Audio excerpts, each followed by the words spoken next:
कुठेतरी स्टँडिंग खासदार होते, त्यांना नावाची देखील चर्चा होती, मात्र डिवचला गेला असं नाही. मला वाटतं डिवचण्याचा प्रश्न नाही. भारतीय जनता पार्टीमध्ये कोणाचं अवमूल्यन होत नाही, कोणाला डिवचलं जात नाही. पक्षात वेगवेगळ्या जबाबदाऱ्या वेगवेगळ्या प्रसंगात दिल्या जातात. त्यामुळे आता उज्ज्वल निकम यांच्या उमेदवारीचं निश्चितपणे मी स्वागत करतो.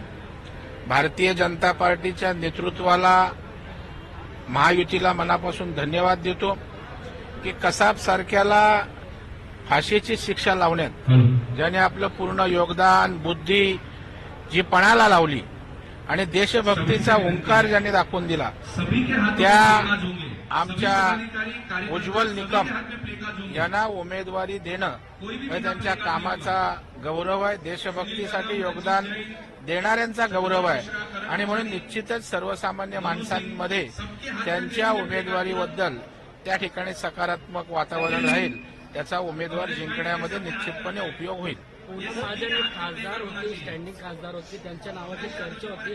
चर्चेनंतर आता आहे तर उमेदवार बदलले त्यामुळे देखील भाजप कार्यकर्त्यांमध्ये मोठा नाराजी आहे का? नाही. भारतीय जनता पार्टी हा शिस्तीचा पक्ष आहे. एकदा पक्षाने ठरवलं, सांगितलं की शिस्तीत काम करणारा पाईक आहे. आज मुंबईचे आमचे उत्तर मुंबईचे उमेदवारी बदलले, मनोज कोटक बदलले. त्याच्यामुळे भारतीय जनता पार्टीत त्या वेळेला ती भूमिका दिली जाते.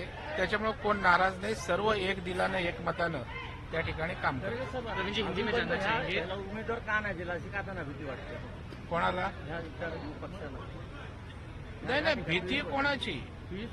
हा, आमच्या इथे तर आमचा हा बालेकिल्ला आहे आणि पियुषभाई सगळ्यांचं डिपॉझिट जप्त त्या ठिकाणी करणार आहेत.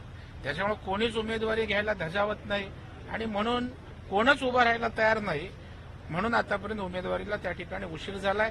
पियुष गोयलांचं व्यक्तिमत्व, भाजपचा इथे असणारा जनाधार, कार्यकर्त्यांची फौज एवढी प्रचंड आहे की या ठिकाणी कोणी उमेदवारीला पियुष गोयल यांच्यासमोर टिकणार नाही आणि म्हणून कोण उम्मीदवारीचं धाडस करत नाही, धजावत नाही. रवि जी, हिंदी में जानना चाहेंगे, नॉर्थ सेंट्रल से जो है उज्ज्वल निकम जी को अब है सीट दी गई है, खुशखबरी भी है आपके लिए, क्या कहना चाहेंगे? नहीं, यह निश्चित तौर पर खुशखबर है क्योंकि कसाब के लिए उन्होंने क्या सरकार की बाजू रखने के लिए किया ये पूरे देशवासियों को मालूम है.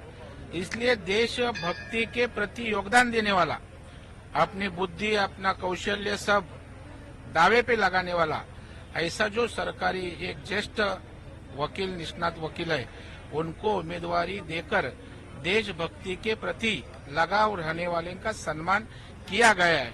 और इसलिए मुझे लगता है जो राष्ट्रवादी विचार के, जो देशभक्ति के विचार है, उनको इसका आनंद ही होगा और इसका उपयोग मतदान में निश्चित तौर पे भारतीय जनता पार्टी महायुति को होगा. लेकिन इस सीट से कहीं ना कहीं पूनम महाजन अब नाराज होते हुए नजर आएंगे या बीजेपी ने उनसे बात करके ही जो है ये सीट उज्ज्वल निकम को दी? नहीं, भारतीय जनता पार्टी में चर्चा विनिमय करके निर्णय होता है.